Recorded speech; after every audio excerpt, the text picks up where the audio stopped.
There's a specific kind of cold that doesn't exist anymore. Not weather cold, not turn up the thermostat cold.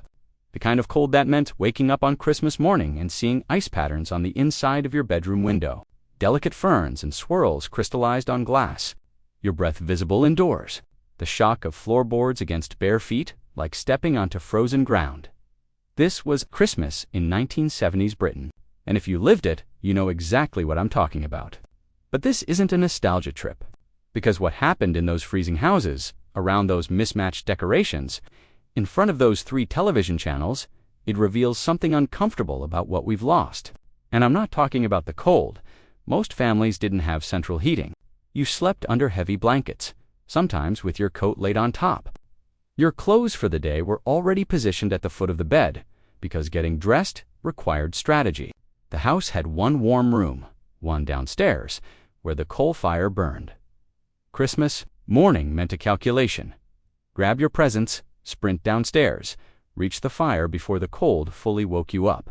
Your dad had been up since dawn, fighting with damp coal and newspaper, trying to coax flames into existence. That smell-thick, sulfurous, undeniable meant Christmas had started. You didn't complain about the cold. Nobody did. It was simply the architecture of life. Cold bedrooms, icy bathrooms, one warm room where the entire family gathered, whether they wanted to or not. But here's what nobody understood at the time. The cold was doing something. We'll come back to that. The Christmas tree went up 1 week before, never earlier. Decorations were beautiful chaos, nothing coordinated. Multicolored fairy lights that took an hour to untangle, half the bulbs dead. Your dad would spend Christmas Eve testing each one individually, swearing under his breath until the string finally flickered to life. The baubles were ancient, glass ones from your nan, bought in the 1950s. They shattered if you breathed wrong. Bright red, next to silver, next to gold. Nothing matched. Tinsel everywhere wrapped around banisters, draped across mantelpieces, looped into the tree until it sagged. Those pull-out paper garlands, concertina style, pinned to the ceiling with drawing pins. By Boxing Day, half of them would be hanging at odd angles or collapsed completely. It looked chaotic, mismatched, imperfect, and somehow that made it sacred. The tree itself was probably artificial. Bought from Woolworths, slightly wonky, real trees were expensive. But when you plugged in those fairy lights for the first time, and the room glowed dust burning off the bulbs, mixing with coal smoke, and whatever your mom was cooking, that was Christmas, unmistakable. But the decorations weren't the real architecture. There was something else being built. Something invisible that the radio times and TV times arrived like sacred texts, thick, glossy, packed with listings for every single program across the entire holiday. Because Christmas television was serious business. You couldn't record anything. No pause button, no catch-up. If you missed it, it was gone forever. Families sat together with biros, circling programs. Arguments broke out. Negotiations happened. The big film, the Christmas specials, Morecambe and Wise. Everyone watched the same 3 channels, BBC One, BBC Two, ITV. That was it. From December 23rd onward, the schedule was packed. Christmas morning started with cartoons. You'd be up at 6, freezing, huddled in front of the television in your pajamas, clutching a selection box. The TV didn't warm up instantly either. You'd switch it on and wait while it hummed and crackled, the picture gradually materializing later. The Queen's speech at 3 p.m., the whole country stopped. Dinner was timed around it. Your mum panicking in the kitchen, checking the turkey, timing the vegetables. Meanwhile, the rest of the family sat in the living room, bloated from too many sweets, waiting and then the main event. Morecambe and Wise, the 1977 Christmas special, pulled 28 million viewers. Half the population of Britain. Everyone you knew watched it. Elton John wandering lost through Television Centre. The dance number, with all the BBC newsreaders, Eric and Ernie, in their ridiculous costumes, 20-8 million people. Watching the same thing, at the same time. Think about that for a second. When was the last time half your country experienced the same piece of media simultaneously? Not a news event, not a crisis, entertainment, shared joy. It wasn't a choice. It was infrastructure. 3 channels, 1 schedule, 1 national moment. And here's where the story starts to get uncomfortable. Christmas presents in the 1970s were different. You didn't get piles of them. You got one big present. The thing you'd begged for all year. Maybe a few smaller bits of selection box, and annual socks from your Nan Dot, but that one big present mattered. A chopper bike, bright orange or yellow, with high handlebars and a gear stick. If you got one of those, you were king of the street. Girls might get Tiny Tears the doll that cried real tears and wet herself cutting-edge technology in toy form.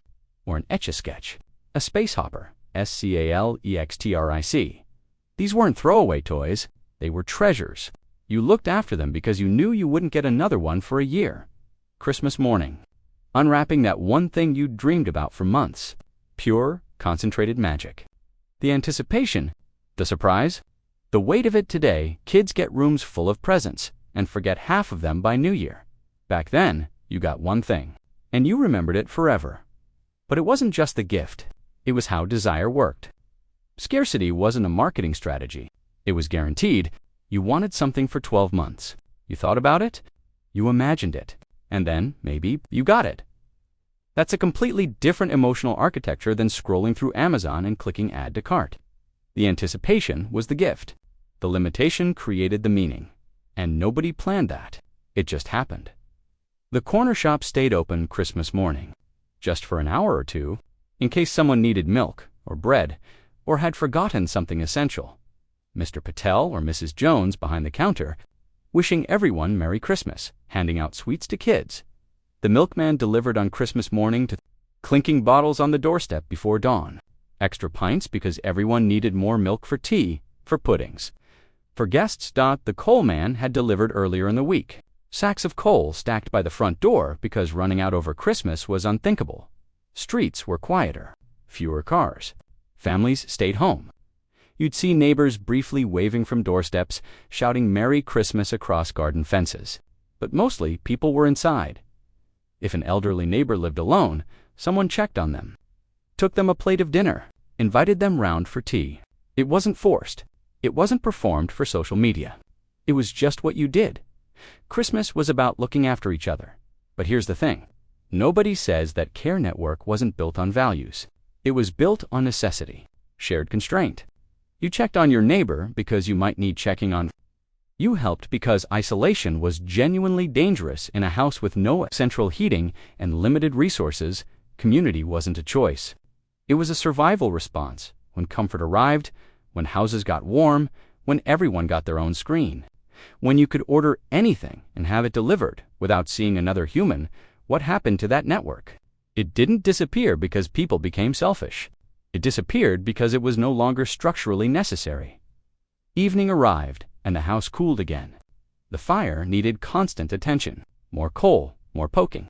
The warmth only reached about 6 feet. Sit too far away, and you froze. Sit too close, and you roasted. Families squeezed onto the sofa, fighting for the spot nearest the fire. The Christmas tree lights twinkled. Someone passed around the tin of biscuits. The television continued its unbroken stream of programming.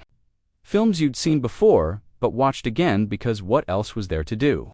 Here's the thing about that fire. That 6-foot radius of warmth.